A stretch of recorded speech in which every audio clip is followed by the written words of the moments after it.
पूरे डिस्क हमारा बाहर आ गया है। अब यहाँ से जो ये 4 इसके स्टड है, 4 स्टड खोल के हमारी जो डिस्क है वो अलग हो जाएगी और जो इसका सेंटर वाला पार्ट है जिसमें पैचिंग लगता है वो अलग हो जाएगा।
देखिए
तो ये हमारी पूरी डिस्क प्लेट लेथ मशीन में मशीनिंग होकर पूरी अच्छी तरीके से आ चुकी है। बिल्कुल सरफेस बिल्कुल इवन हो चुकी है, बिल्कुल क्लीन बराबर हो चुकी है।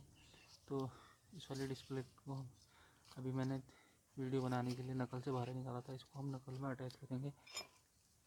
अब ये हमारी असेंबली इस तरीके से हो जाएगी, बिल्कुल क्लीन सरफेस दोनों साइडों से